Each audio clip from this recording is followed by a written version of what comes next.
Hello and welcome to the Score eSports podcast. I'm your emergency guest host, Daniel Rosen. With me, as always, Josh Burry. Hello, welcome. The man behind the microphone and the boards. We don't have with us Colin McNeil. You noticed that I've stolen his chair, stolen his spot, stolen his soul.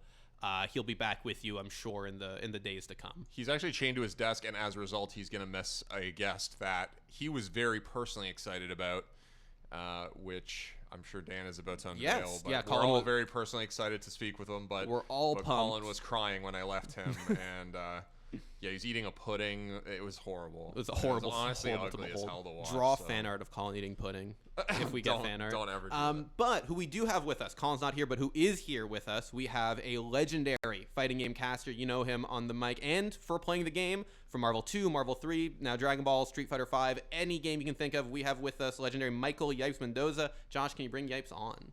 Hello, Yipes. What's going on, man? We're good. How are you doing, man? I'm doing good, man. Just came out of East Coast Throwdown, so, you know, still a little bit off the energy just because I used it all, but I'm pretty good, though. All right. Yeah, I was watching that last night, and that was it's always fun. It's always fun watching, I think. You don't get enough times to see, East Coast play. It's always fun watching IDOM just rob people. 100%. I watched it all the time. I watched it for the whole season, too, man, so I know exactly what you're talking about. But yeah, so we obviously the kind of stuff that we have you on right now to talk about. Want to ask a little bit about this before we get into everything else. The stuff around Red Bull Conquest. They're the guys who kind of brought you to us, basically. So what's that all about? You know, what's going on with Red Bull and the FGC this year? Because they do something different every single year at this point. Yeah. Last year it was like team based. The year before it was like singles. This time it's singles, but it pretty much you have a chance to represent your region, and each region got a chance to represent their game that they pretty much try to master. And so you got Guilty Gear, Revelator 2, Street Fighter 5, and Tekken 7, which is pretty cool because, like, you know, Red Bull Conquest, what they pretty much done is pretty much get every local involved from every like part of the states of the country around the United States to pretty much just rally together, man. That's pretty much the gist of this, right? Rise, rally, and conquer. It's just literally what it means, you know what I'm saying? Everybody just rallies up, you know, step their game up, and then just pretty much come through and show and prove to qualify to go to the DC finals. So I'm pretty excited. I'm all about the rivalries and stuff when it comes to regions, so it's a pretty sick idea.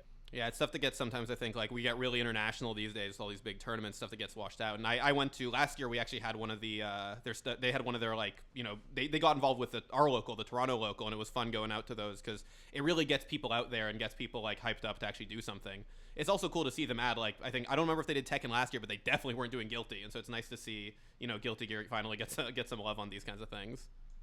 Yeah, no, for sure, man, absolutely. Yeah, but I'm interested. You mentioned before, like, you know, you love seeing those kinds of, you know, those kinds of rivalries. Like, why do you feel like this kind of stuff is important to have, right? We've got all these big pro tours. We've got Capcom Pro Tour. We've got the Tekken World League, Dragon Ball World League. Next year, we're going to have the Arc Revo thing for Arxis games.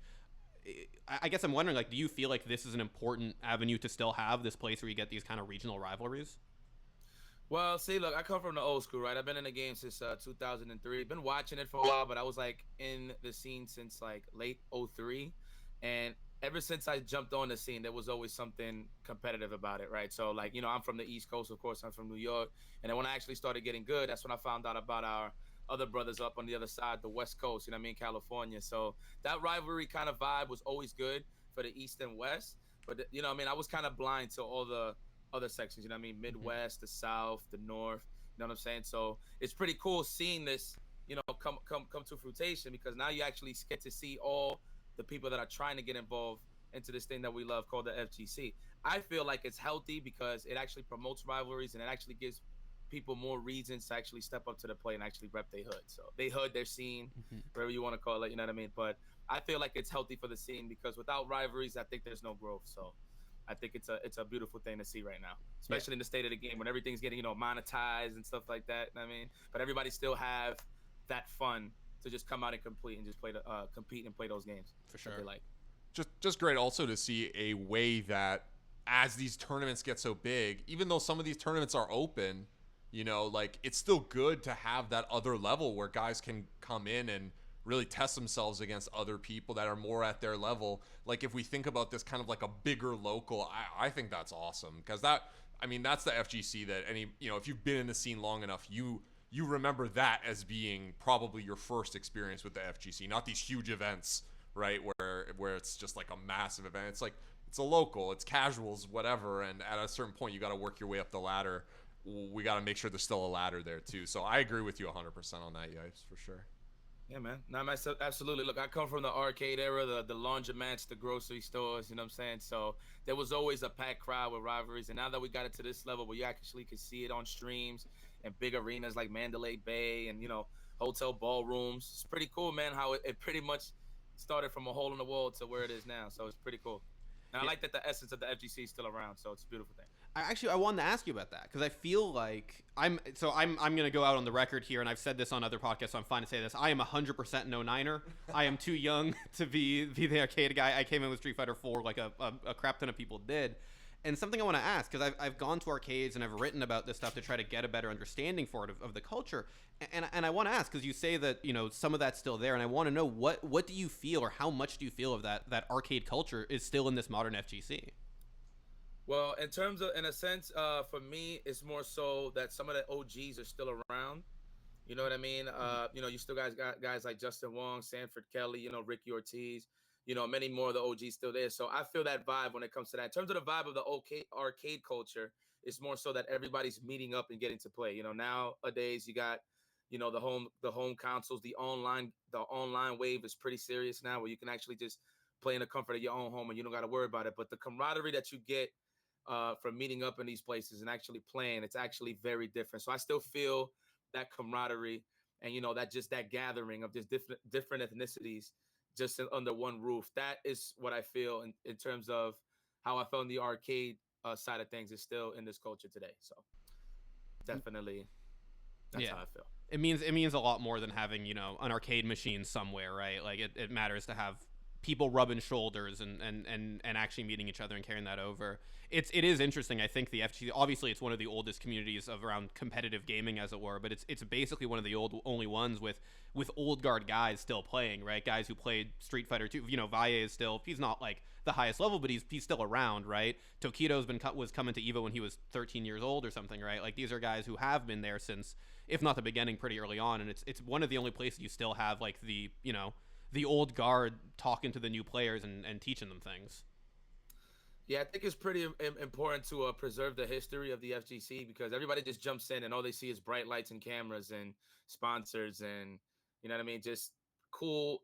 I would have to say just cool, pretty much Hollywood. If you really want me to put in a word, I'm saying everybody wants to be Hollywood nowadays, you know what I mean? But it's important to preserve the history of the FGC just so people can know where it comes from and where that competitive hunger came from when it comes to fighting games. So I think it's very important for people to really look back and check the history, because it's pretty much out there. You got YouTube, you got a lot of outlets you can look back and pretty much watch where it got today, how we got here today. And I have to now officially, I think someone came in here to yell at me to throw in a plug. You can check out our Story of Evo. It's an hour long. It's really exciting. You can find out all kinds of things. The thing that I want to ask you though is, you mentioned something like people wanting to be Hollywood. I feel like not a pain point, but something that I see a lot thrown around, certain parts of the FGC on Twitter, on Reddit and stuff like that. The idea that things are maybe like too Hollywood now, right? That there's too much of this like big glitz kind of stuff. Do you feel like that's the case, or is this just kind of the natural evolution of things? I mean, a little bit of both, I would say, because like I said, you got to preserve the history so people can actually understand and appreciate it more. But it's more so a lot of people just try to get on just to get on the stream. Like, look, Mom, I'm on TV kind of thing. You know what I mean? And either going to get good, or they're going to do good, or they're going to get blown up. But at the end of the day, that's not the mentality you need to have. You just got to go up there and show your worth in terms of how much work you put in terms of playing these fighting games. Because this is an art. You know what I'm saying? It's like pretty much a game of chess. I'm pretty sure you heard that before a couple of times, but it really is. You know what I'm saying? You got to really do your homework in terms of the frames, in terms of character knowledge, in terms of matchups. And, it shows on stream, especially the people who actually do take it serious. You know what I'm saying? But the majority, there's more people that take it serious than the lesser majority that just likes to get on the stream just to be Hollywood about things. But I would say it's still there in terms of people still being hungry to play. So, but it's not so Hollywood. I mean, I just call it Hollywood in the sense that everybody just wants a quick sponsor. Everybody's not really doing it for the love of the game. That's what I kind of mean when I say Hollywood, if you will. So Oh yeah, I totally get it. And I think you still see like, the guys at the top are the guys top for a reason, right? Like at the end of the day, this is about, you got to be good, right? There is a meritocracy to it. If you're at the top, you're there because, you you destroyed people, right? Like that's the end of the day. People might not love the person, looking back on like Marvel 3 was like my first love, and I didn't necessarily love all the top players, but I respected every single one of them because they were, they were great at the game. And right. that's what matters. I want to move kind of to the present before we go back to some more past stuff, and I want to ask about Dragon Ball, because it is, I think, like going into it, right? Everybody was talking about how it was gonna be the next huge thing. It was gonna be like Street Fighter 4 all over again. It's Marvel 3, but it's got this crossover appeal that I think hits people. I want to ask where you feel like we're at with it right now, because it definitely did hit big. It actually beat Street Fighter Evo, which I think is the only time that's happened since 4 came out. I don't know if Marvel ever did, actually. I can't remember, but where do you feel FighterZ is at? Because I personally, I don't know if it made quite as big of a splash, despite me really enjoying the game. I mean, the game is great for what it is. You know what I'm saying? It's a different fighting game from a lot of the other ones that are out. So that's what makes it pretty interesting, because your awareness has to be on 10 when it comes to that game. You got to look for vanishes, super dashes, gaps in terms of strings and stuff like that. Like, that's a game you really got to dedicate yourself to actually get real good at. So just to answer your question, I feel like it's pretty healthy because there's just so much layers in that fighting game that it actually keeps you interested to actually keep playing. So in terms of the FGC right now with the game, I'm pretty sure it's healthy. And it's getting to the point where it's so high level that the games actually get drawn out. Like, early on, it was just blow-ups. Like, everybody just dying so quick. Yeah. But now, because everybody is so, like, getting good to that point, the games actually drag out long. And it actually doesn't bother me. I actually like seeing the games play out to see how, the opponents, the players, and stuff like that actually pick their brains on each other to see how you figure somebody out and stuff like that, and just adapt on the fly. I think it's pretty healthy right now in terms of Dragon Ball FighterZ. So, and I mean, just to top it off, the lore is Dragon Ball characters. You know what I mean? So it's crazy because you can imagine if you had that game engine and it's just forks and knives playing, right? It wouldn't be that interesting. But since you got Dragon Ball characters in there, that just changes the game in general. You know what I mean? So I think it's in a healthy state right now. And it only gets better because the developers are actually trying to make it a serious esport, and they're just constantly updating it with like characters and stuff like that. So I think we're gonna see it healthy for a very long time, especially with all the rivalries that are out now. There's a lot of stories that's been told in terms of the rivalries, the competitors and stuff like that. So I feel like it's really healthy right now. I definitely feel like it's got, like, maybe I'm speaking out of school, but like for a game that hasn't even been out for a full year, right? Like, I feel like it's had these rivalries develop that I have never seen before. Again, I'm only an 09er, but in like the decade or so I've been really paying attention to fighting games. Like, they've moved fast, right? Because we started with Goichi SonicFox, and now Kazunoko's on top, and for a while, like, we were all talking about Dogra and Moke, and Killsage is doing crazy stuff too. Like, I'm curious. I guess first I want to start with SonicFox and Goichi, and I'm wondering how important it was, like, out the gates to have SonicFox, Goichi, East, West, best players from two different scenes coming in. How important was it to have that, like, right off the bat? Well, I mean, there's a lot you could add to that, right? So, for example, so we've been playing Street Fighter 5 and, the Marvel games for a while, right? Street Fighter 4, right? There's not necessarily that many rivalries. No, there's rivalries. Let me not say that. It's just nobody really overextends and says something crazy. You know what I'm saying? Like, there's no, all right, if you will, in the FGC terms, the pop off, right? Or the call out, so if you will.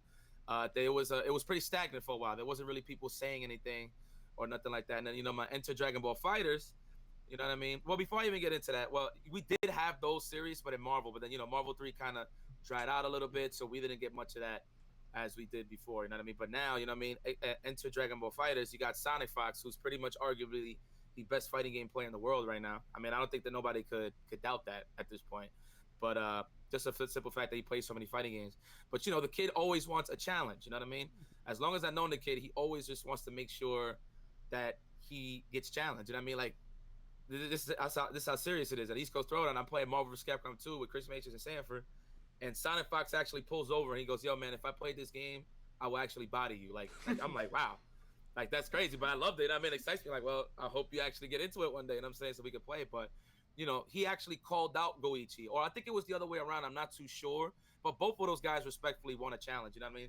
Especially Goichi, who's like kind of like an emotional player in terms of, I mean, you've seen him play, right? Like when he gets salty or he gets hit with something, he look like, I don't know, somebody stepped on his toe or something like that. Like you see it reflect on his face, his emotions. But I think that's what really set the tone. The fact that Goichi and SonicFox actually popped out to each other, and then there's stories behind that as well. SonicFox, You guys can still hear me, right? Yeah, totally. Okay. Sorry, I went on standby, so I don't know if it like No stopped worries. anything. But SonicFox, right? He's always been a dominant American player. So for him to step over and cross over to an anime style game, you already gotta respect the people that was there before anybody else, which is the Japanese players. You know, the people overseas, where these guys are just masters at that game, at the anime game, especially Goichi. You know what I'm saying? They call him the king of anime. I mean, well, one of them anyway, at least. But for SonicFox to pop off to him, it's a beautiful thing, because now he's testing himself, because this is the first time he's actually dealing with this style of competition, which is the Japanese, you know what I mean, the Asians. You know what I'm saying? So like, for example, like Injustice, it was all Americans, you know what I'm saying, at one point.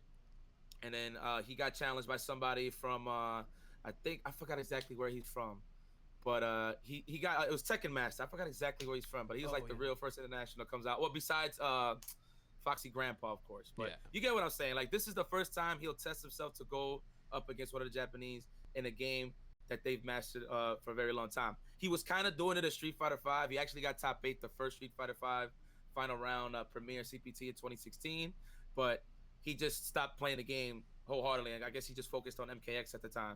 But, you know, this is the first time he's testing himself against some Asian competition, I mean, overseas.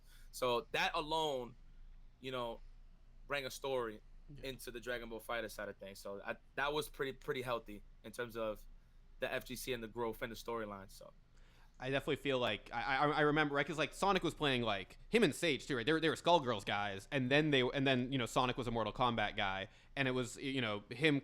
I think that the people were always like, you know, Sonic is unbelievable, he could do anything he wants, but the resounding cry from like some parts of the FGC was like, well, he's never played a game with Japanese players. And I feel like that's a weird thing, because, you know, the NA talent's still really strong, especially in those games. But there is something to be said about playing, you know, the biggest game at the highest level, right? Be it Street Fighter or Dragon Ball right now. That matters a lot, and it's cool to see him go. I'm wondering, you know, who do you think, you know, obviously you said Sonic is maybe the best fighting game player overall in the world right now. Who do you think's the best right now? Because my money is, you know, Kazunoko's been playing real hot, and I love watching Yamcha. But who do you like right now? I mean, you hit it on the money. Kazunoko's definitely looking like the strongest right now. But I feel like everybody's going to have their sagas, their seasons. So, you know, you had the Goichi season. SonicFox is still consistent. Both of those guys are consistent. You know what I'm saying? Then you had Hook Gang God. He has his season. And he hasn't been really traveling as much tournaments as Kazunoko. But, I mean, Kazunoko is just, you know, kind of like SonicFox, if you will. Like, Kazunoko, he's like, definitely one of the legends of the game. You know what I mean? He plays so many fighting games at a high level. Like right now, he's playing Cross Tag. He's playing Street Fighter V. He was playing Ultimate when it was popping, I'm saying. Now he's like really focused on Dragon Ball FighterZ. I don't know what else this guy's playing. Like anything that's anime or anything that's competitive, this guy just shows face and he's just consistent, right? But Kazunoko, I wouldn't say he's the best. I would say he's the most consistent right now. He is the strongest. I would say that. And I'm only probably hesitating because I'm such a SonicFox fan. You know what I mean? So I don't. It's pretty hesitant, but I feel like Kazunoko might be the strongest, and then right behind Kazunoko would be Goichi, SonicFox, Hook Gang God. But I mean, if we're gonna talk about it on paper, I mean, the best right now is SonicFox because he won Evo. But at the same time, if we're gonna look at it on paper, Kazunoko got 2 Dragon Balls, so it's like it's up there. Like we don't know who's gonna be in the grand finals at the Dragon Ball FighterZ World Tour. We don't know exactly who it's gonna be because the competition is just that fierce, and there's like 2 more Dragon Balls left, so we don't know who's gonna be the dark horse. But so far, yeah, I'm gonna have to agree. It has to be like Kazunoko, SonicFox, Goichi. Like you gotta throw them, you know what I mean, in the circle. And then Goichi is a little bit on the downside, not in terms of he's whack or anything, like he's ridiculous, but I feel like he's still trying to like adapt more so to how the game ended up now in terms of the meta. So he's kind of been quiet. We haven't really been seeing Goichi too much, but I feel like he's just in the lab hard trying to figure things out so he can be ready for these guys. So. Oh yeah, for sure. That goes for everybody. That goes for everybody. Hook, Sage, Nakio, Apology Man, Super Noon. There's so many players, you know what I'm saying, that are getting to that point where they're going to be fighting with these guys consistently. So we'll see. Yipes, I got to ask, you mentioned Evo, and I want to ask about the side switch and your read on the side switch. Because when that happened, man, I was like, this is classic shit right here, honestly. And I just want to get your read on it. Like, how do you personally feel about it? Apparently, it was allowed by the rules. Everything I've read said you could do this. How do you feel about it as like a competitive tactic, just as a competitor when you see that stuff? Well, I mean, like I said, I've been in the game since '03, and that's always been the case. You can actually do that on the arcade cabinets. This is actually the first time I see it in consoles. Like, I never thought I'd see the day where I see it in a console. Like, I mean, I never thought.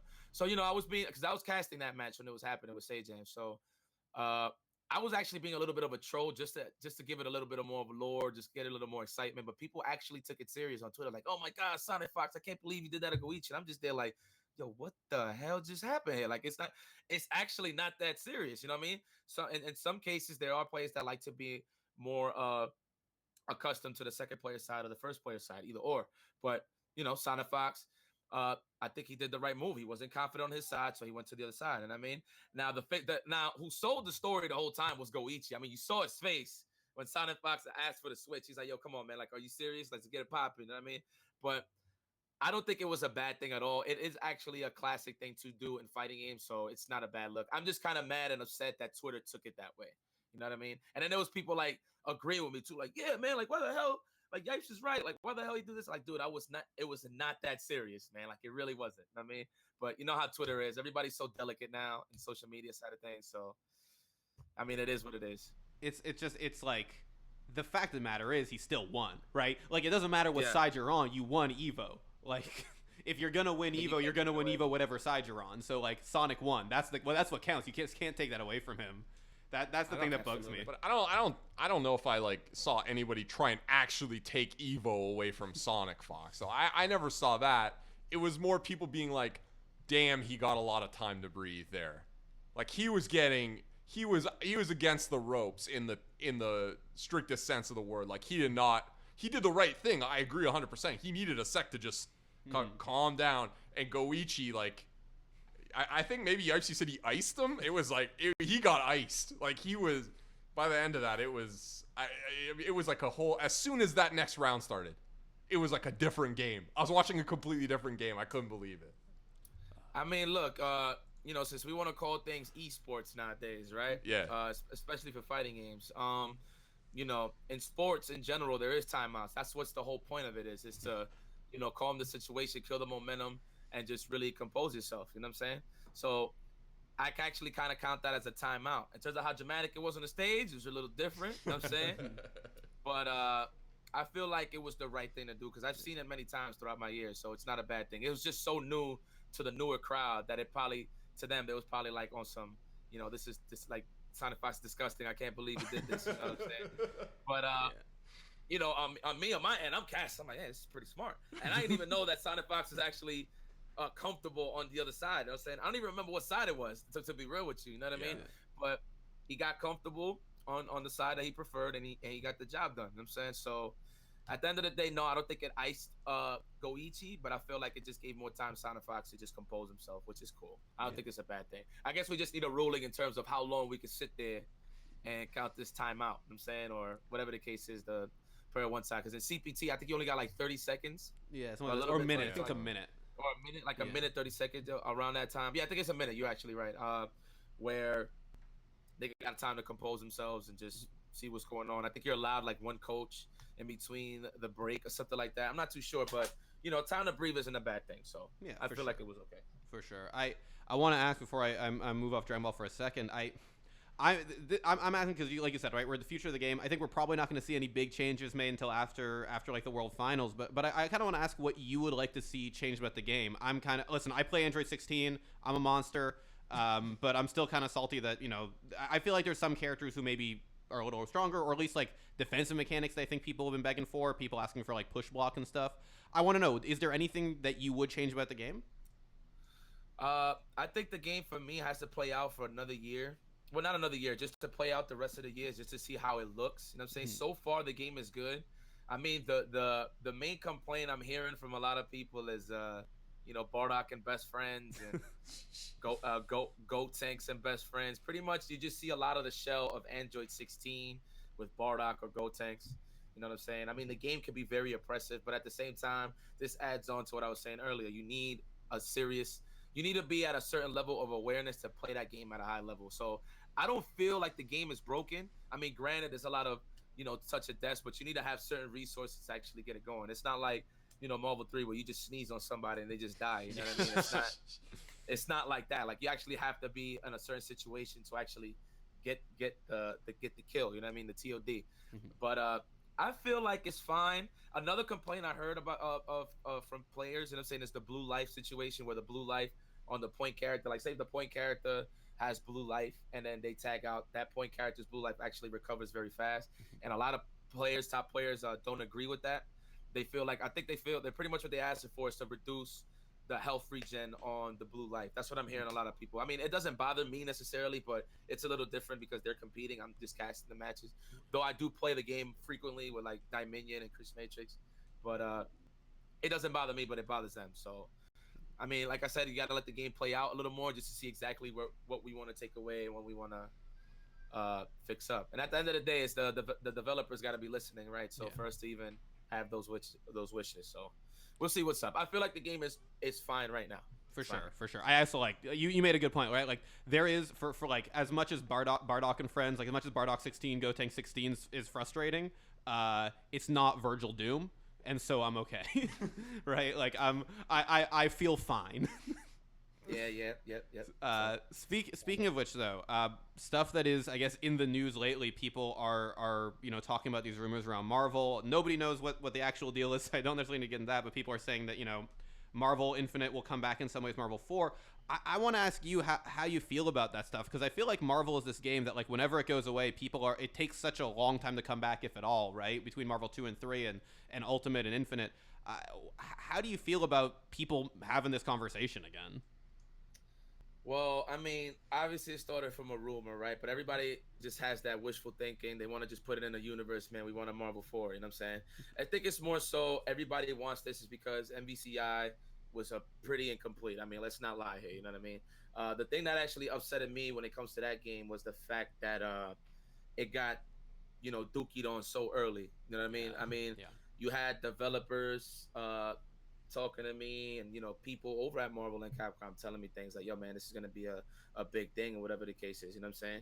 And I'm happy because in the back of my mind, I'm like, man, this is great, because when we was playing Marvel 2, we didn't have it like this, you know what I'm saying? There was no structure where people would do like a circuit or a tour, or and give more people an opportunity to show their talent, to actually get sponsored, and actually, you know what I mean, get supported to do what they love, and that is to play Marvel, you know what I mean? And all of a sudden they just pulled the plug, and then we're just stuck in the air, you know what I mean? We're just in the wind, like, yo, what the hell is going on? I was pretty disappointed about it. I was so mad to the point where I didn't even want to talk about it in public. This is the most I've actually spoke about it ever, actually. So yeah, I feel like it was a slap to the face to the Marvel community for sure. But to have that wishful thinking right now with Marvel vs. Capcom 4 coming out, and just the thought of having a complete game, with the X-Men characters, now that Marvel actually has the rights to some of the characters, you know what I mean? To most of the characters, in fact. I feel like everybody just has that wishful thinking mentality, and hopefully it does happen. And then if it does happen, hopefully the developers will listen to the people that was actually around for so long, just to have some input. You know what I mean? You don't have to agree with us all the time, but man, at least have an ear out there and just listen to us. You know what I mean? And at the end of the day, we can't really knock the developers at the same time, because we don't know exactly what happened in behind closed doors to why they just cut it off cold turkey like that. So I can only assume, but I'll never point the finger and be like, yeah, this is the reason why. You know what I'm saying? Like, I can never point the finger, but I'm always wondering, like, yo, what the hell happened? You know what I'm saying? But I mean, it is what it is. You know what I mean? I feel like that was like the common thing, right? Because Street Fighter V had kind of a messy launch, and MvCI, like MvCI, unlike Street Fighter V at launch, in my opinion at least, was like really fun. Just kind of looked like crap and didn't really, again, like you said, it wasn't complete. But yeah, it's frustrating, and I guess I'm personally wondering. You mentioned a little bit about like the developers talking and seeing those complete characters and stuff. What would you want from a Marvel 4? Like, what would you want to see as a Marvel fan, as a guy who I think a lot of the Marvel community looks to? Like, what would you want from that game? Let's see. 3v3 for sure. I mean, I like the cell shaded look. That's why Marvel 3. I actually like Marvel 3 a lot. I mean, regardless of the BS that was behind the game, you know what I mean? I competed in it 6 years for 6 years straight, so I know the BS that was behind the game in terms of a technical standpoint. But 3v3 is always the way to go. I still like the assist idea. Just in terms of the raw gameplay, I wanted kind of to play like Marvel 3 with, but a little bit of that Marvel 2 in there. You know what I'm saying? Like Marvel 3 was had the essence of Marvel 2, but there was just a lot of shenanigans going on that just pretty much delved away from how the game was supposed to be played overall.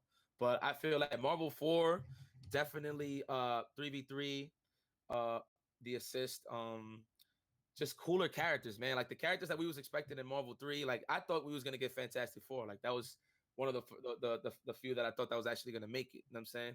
I thought Captain Commando was gonna be in there. I thought a lot of the returning cast of Marvel 2 was gonna make it back, but just with a new look and just new moves or something like that. But but at this point, I feel like Marvel and Capcom just needs to listen to the fans, man. Like everybody, I would have to agree with most of the fans. Like 99% of the fans actually had the right idea in terms of characters to be in there. I mean, I've done plenty tweets where I'm like, yo, what characters you want to see in Infinite when it was announced? A lot of people said like Gambit, Guy from like Street Fighter. Who else? It was Gambit. It's a lot of characters, man. Like, a lot of the old school cast, some of the new guys, Azura from Azura's Wrath, Nero from Devil May Cry. Oh, Rogue. They wanted Rogue to come back. You know what I'm saying? Cyclops, which I think he's like one of the corniest characters in the world. He's cool, you know what I mean? But I just always thought he was corny. But I like his role in the X-Men, so it's cool. But, just characters like that, man. I feel like they just need to really listen to the fans and the feedback, man, instead of just going by what they feel is right. I mean, I feel like they kind of are listening, but they're not really listening. You know what I'm saying? Oh, I mean, like, listen, right? Like, we got Jeddah, but then it's just like, okay, but where's like, I was like, where's even characters who were in 3, right? Because I played a crap ton of 3 in Ultimate. I was just like, well, where's, even small characters that people didn't necessarily care about. Amaterasu, She-Hulk was just like, but we got, we've got like Winter Soldier, which, I mean, I'm sure he played really cool, but like was not as exciting as getting like you said, like a Gambit back in there. But yeah. I mean, we can always attest to the copyright things and whatever the case is, the licensing, not copyrights, the licensing. That's the word I'm looking for. But I mean, it is what it is. You know what I mean? But hopefully now, if this is true, I just hope that they're listening to the fans, especially since they have all of those IPs and stuff like that back on their side. So hopefully, it's a good look, man. Hopefully, I mean, wishful thinking, but I'm not gonna hold on to it too much. But if it happens, it happens. That'd be great. You already know I'm gonna be there backing it up. Because I kind of tried with Infinite. This was around a transition where I was moving back. I was in NorCal for like 2 months. Then I moved back to New York. Just a lot of things was going on in my life, which I wasn't really paying attention to MvCI. But I was always in the shadows, watching the community hold it down. You know what I'm saying? So, I mean, and at the end of the day, if it doesn't end up in that mainstream side of things when the game drops, at least I know the community is gonna hold it down. So.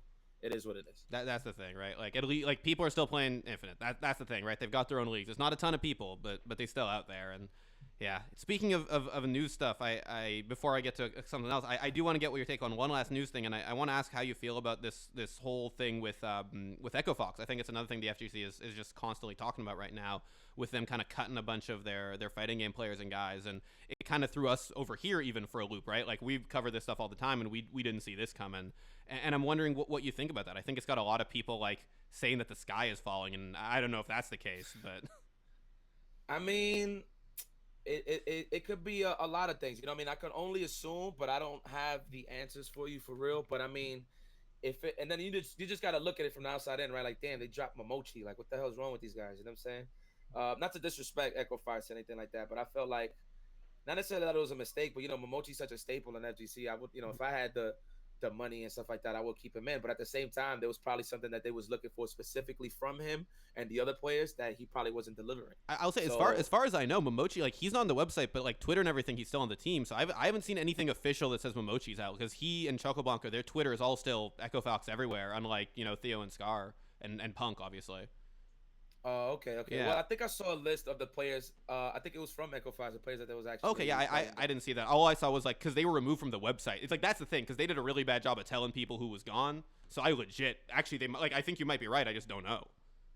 Yeah, I mean, look, at the end of the day, when it comes to big companies like teams that are like sponsoring like Echo Fox, I think they're just looking for more than just the player aspect, because you could win 1,000 tournaments, but if you're not going to be out there being socially active or talking to the people or just putting some content out there, they probably feel a certain way about it. So when they want you to represent a brand, they really want you to represent the brand. So I mean, in terms of the fighting game side of things, they was, but maybe they was just lacking in other areas where Echo Fox was like, all right, we just had so much money, we're spending so much money on these guys, especially the internationals. You know what I mean? They're getting flown out from where they have, from Korea, Japan, all the way to America. I'm pretty sure that's a big grip on those guys.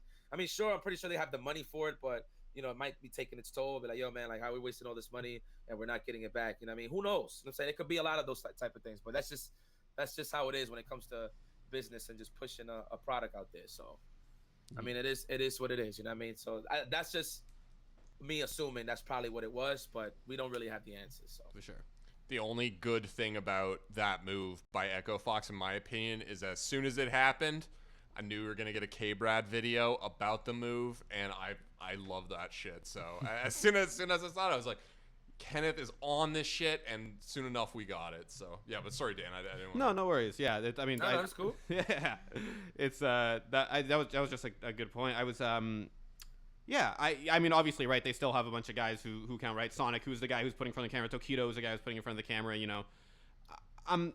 This is sort of a side topic, but it's something we've been asking some folks. And you mentioned this earlier, right? You were talking a little bit about that old arcade scene.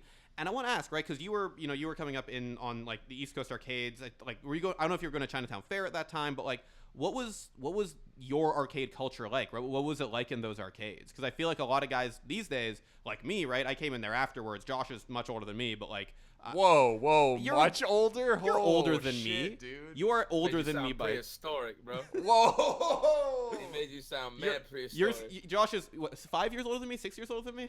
Yeah, I'm like 6 years older than you. 6 years old. That's older than me. But I'm not like that much. Like, I was playing a little bit of Third Strike with my brother and shit, but like, I'm not like that much older in the scene than you. But what I'm saying is that I think a lot of folks don't know about that scene, and I'm wondering if you could, help take them down that memory lane. What was that like? What was it like in those arcades?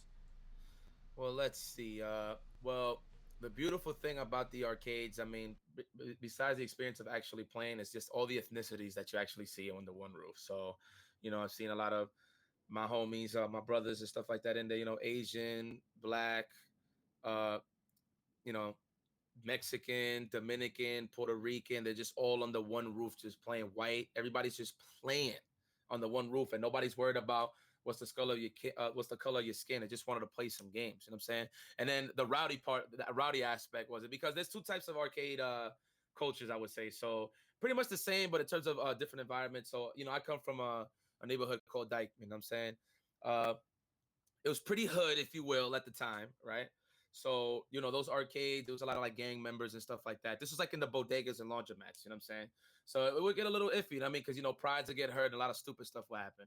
But, as we got older, we go to Chinatown Fair. I went to Chinatown Fair, that's in Canal. It was a little more controlled, you know what I'm saying? Just because there was more grown folks there, more G's, and they know when to like pinpoint something like stupid that's about to happen, and then they just calm it down. But I never had an experience where like my life was threatened or something like that. Like, no way.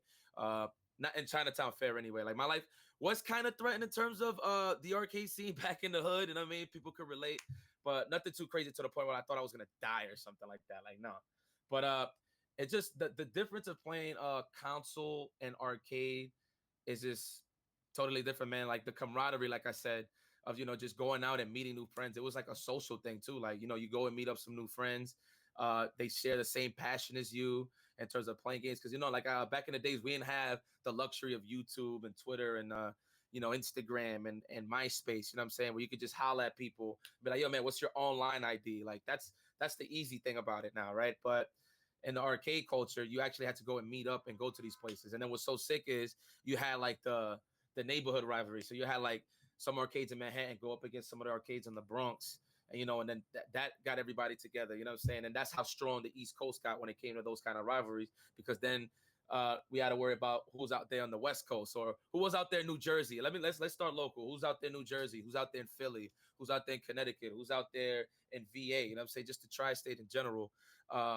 Like who's good. And I mean, and you always get different styles of play as well. So I would have to say the camaraderie, man, and the social aspect of it, that was so different. Like, I mean, the social aspect of it is still there, nowadays, but it's just the arcade, man. It's so different. And then, we coming up on the console side of things, we was playing on pad, right? But in the arcade, you had to play on a stick and you had to play standing up. I remember my fond memory of playing as a kid. I had to stand up on a crate, man, to play. You know what I'm saying? I didn't have that luxury of just playing on a pad. And that was my first complaint. And then, but just that feeling of just putting in a quarter in a machine and trying to hold that quarter as long as possible.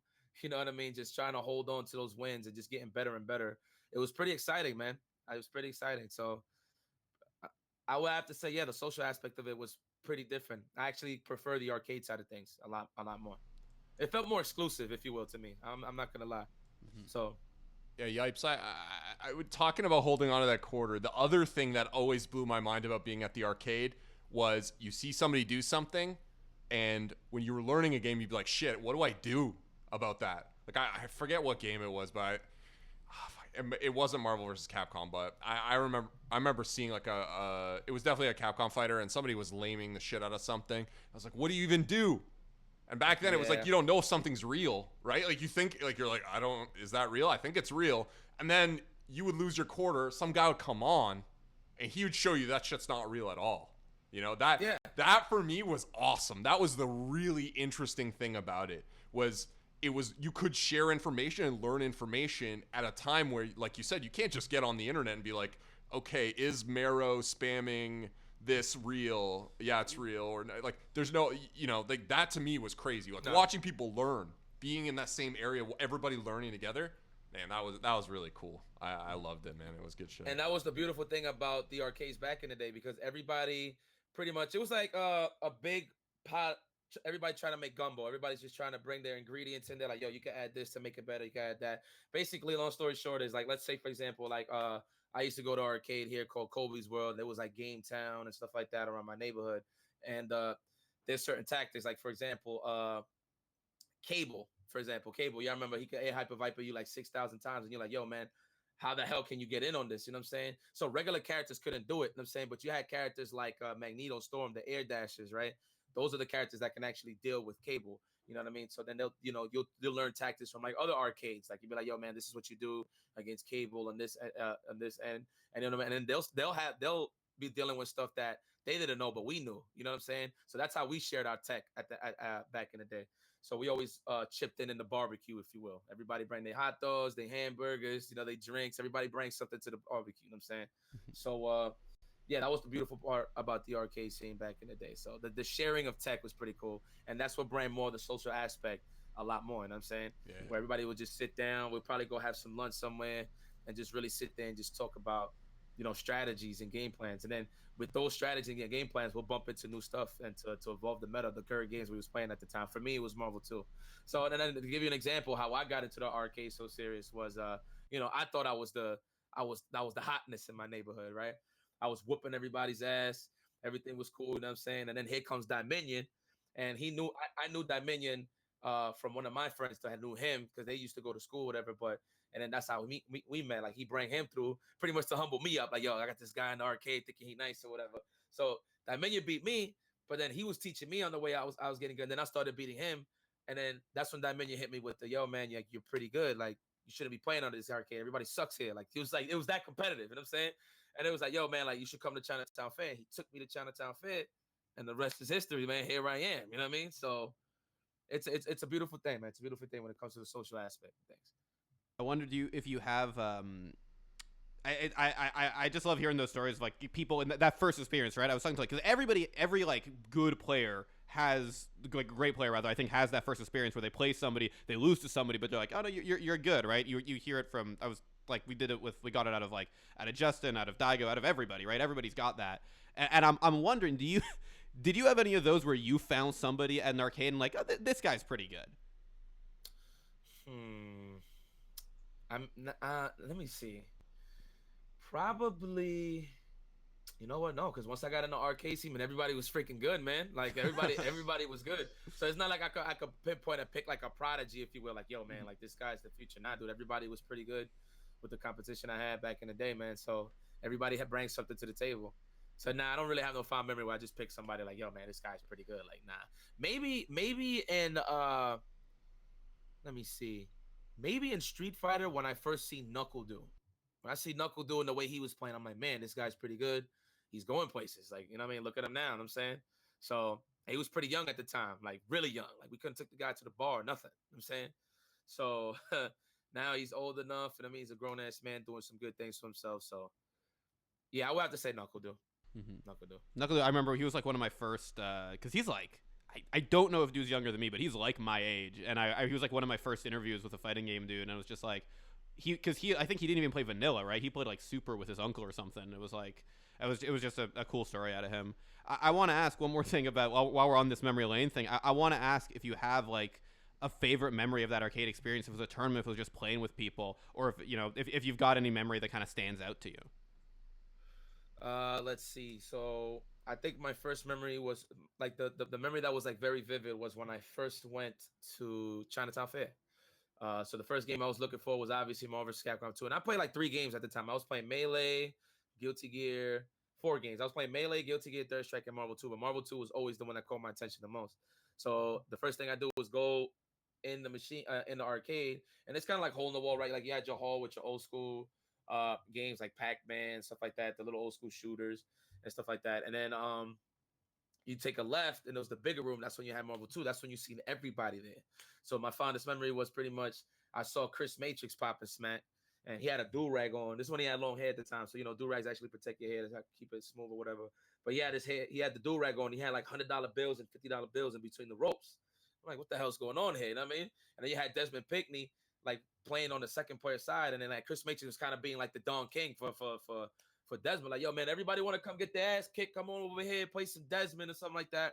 And that's how I actually got to meet Smooth Viper and a lot of the guys. You know what I'm saying? Because Smooth Viper was the guy that was actually losing his money at that time. So I'm just there in the background, like, yo, these guys are playing for money. Like, I was like, holy smokes. So I'm just there, just chilling. And mind you, I had a job at the time. I was a porter at Wall Street. So, the first thing I'm thinking, like, man, if I get nice, I wonder if I could take these guys' money. You know what I'm saying? But, you know what I'm saying? So that was pretty much my fondest memory. To see, that was like the picture perfect painting of the arcade scene and its culture. When I seen everybody just huddled around the Marvel 2 machine, having a good time, just talking smack and just keeping it in the game, it was a beautiful thing. So I think that was like the most beautiful memory I've had. That's why, and pretty much all those guys that was on that machine are like some of my best friends today. So I would have to say my first time stepping into Chinatown Fair is it for me. That's my favorite moment. I mean, that does sound pretty great, and Yo, it's vivid though. Yeah, that's it's vivid. awesome. I love that image of Chris Matrix with the money in his ear. That's good. It's interesting. I didn't realize that you played Melee back in the day too.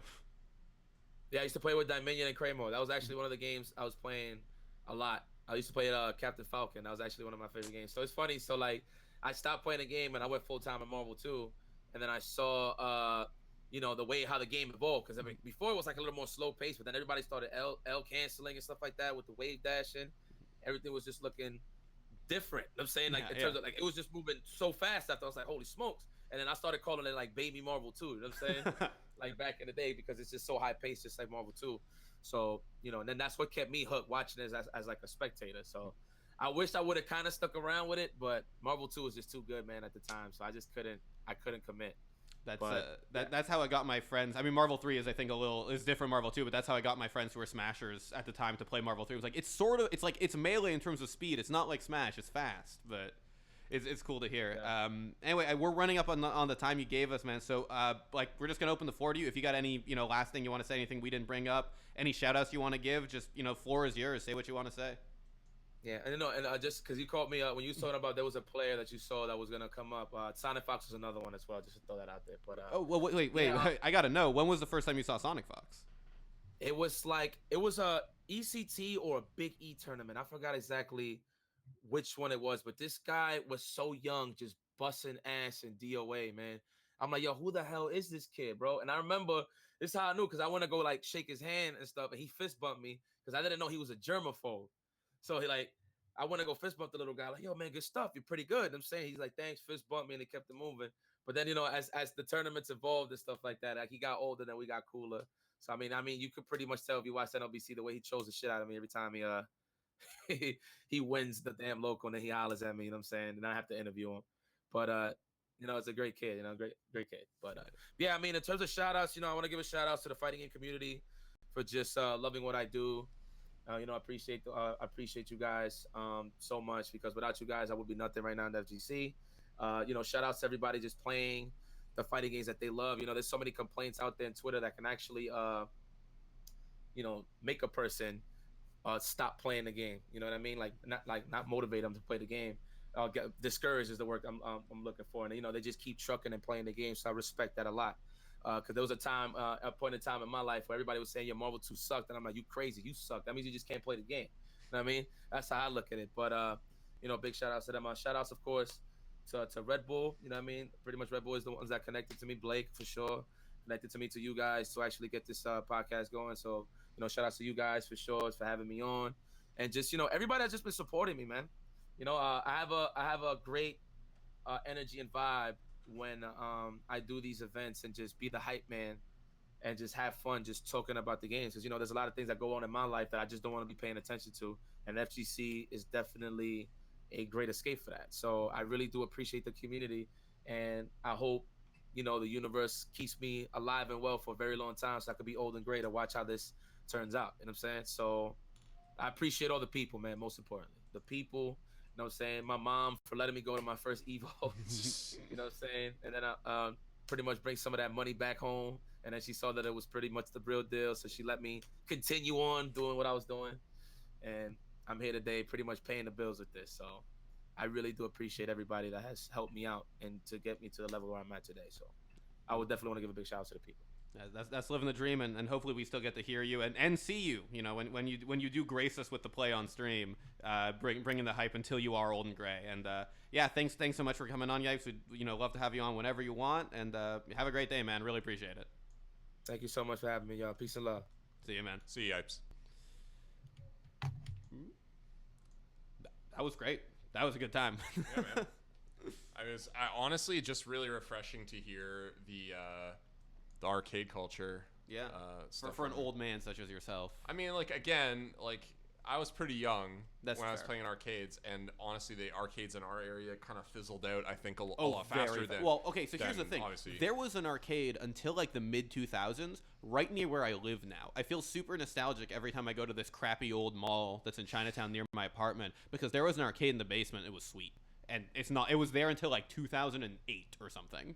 Yeah, I think for me, there was a mall right near where I was growing up, and there was a big old style arcade in there, and we used to go in there, and so yeah, if you were playing at the Lime Ridge Mall arcade like 16, 17 years ago, you might have played me, and I probably complained about how Marrow is OP because we didn't know that tech yet. So Marrow, are you talking about Spiral?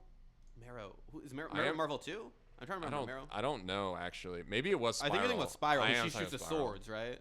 Maybe. There is a Marrow in that game, but I don't remember her being cheap. I don't know, man. There was some shit that I couldn't deal with. That's fair. There was some shit that I couldn't deal with, and that's like you said, that's the cool shit back then was you had to learn the game, and there's no. You had to learn the game because your money was on the line. Yeah, and there's no move list. There's no like there might be one on the cab potentially, but like. You just got to learn stuff, and it's a quarter every time you don't learn it. Yeah, exactly. So, have I ever told you my saddest move list story? Oh no.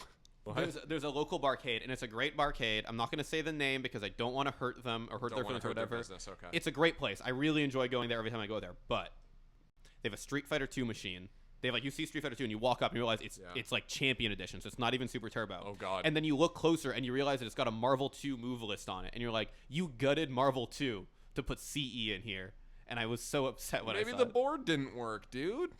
You don't know what kind of circumstances they were in. But if they did it intentionally, Super Turbo board. If they did it intentionally, I agree with you. That's a travesty. At least put in like Super Turbo or something. I guess, yeah. I don't know. Some of those old cabs though, that's another great thing. I would love to do a piece on that sometime in the future because the art is awesome, the art's amazing. Dude. Like the art's beautiful, and also just like those grimy sticks that had to live survive. Yeah, that's good stuff. That's the stuff that I never got to have in person and really enjoyed. And when I went to Japan, it's like everything's so clean, so you don't even get that experience when you go to the arcades. It's like that's the other thing I just want to quickly mention before we wrap up is Yipes was talking about these different arcades, and I remember the first time I played Rival Schools. Oh yeah. And I thought, holy shit, this is like Arcades the fighting game. Because it was like that. Like guys like it was. I'm sure it was a lot more like it was less so at my arcade because there were like not a ton of regional arcades. It was like the biggest one in the area. But like if other guys come onto your arcade and they're like, "What's up?" It's like rival schools. They're coming at you. Take your lunch money. It's like Inception. It's like arcade Inception. Anyways, it just That's- kind of dawned on me in the middle of him talking about that. It's like, this is rival schools in real life, basically. Anyways, that's a fun fighter. Bring back rival schools. Hey, Capcom, if you're listening, and we know you are always listening, And you're paying attention Darkstalkers. to your fans. Bring back rival schools and Darkstalkers. Yes. We're getting a new Sam show. We are getting a new Sam show. It looks great. I've never been a big Sam show player, but I No, would like me to play. neither. I would like to play Sam show because it looks cool. But I mean, if Samurai are cool. we're bringing all these back. You should Yeah. bring back the Empire Savior. If we're bringing back the classics, bring back Darkstalkers, bring back rival schools, bring back Star Gladiator, starring your boy and mine Hayato from Marvel 2. Bring back Cyberbots, starring Jin Saotome. Okay, you're really pushing it. Bring think. back the JoJo's Bizarre Adventure fighting game. That is a hot property right now. I think we're pushing it too far. We are definitely pushing it too far, and Colin's gonna be very mad at us when he hears this tape. Anyways, I think Bring back Saturday Night Slam Masters. Sorry. bring back Windjammers. Bring back. That's back. That's right. Those are Windjammers is back. You're already living in your greatest present. I'm All right, living. Josh, you want to take us out? Yeah, so this has been the Score Esports podcast with our guest, IFC Yipes. I am Josh Burry behind the board, and it has been Daniel Rosen Hello. taking the lead on this one for me. And Colin McNeil was not here. He missed out on Yipes. I'm really sorry, Colin. I'm sure they'll I'm sure the pudding was great, though. I'm sure they'll unlock those chains eventually, but thanks for tuning in. Hope you enjoyed the trip down arcade memory lane with Yipes, and we'll see you next time.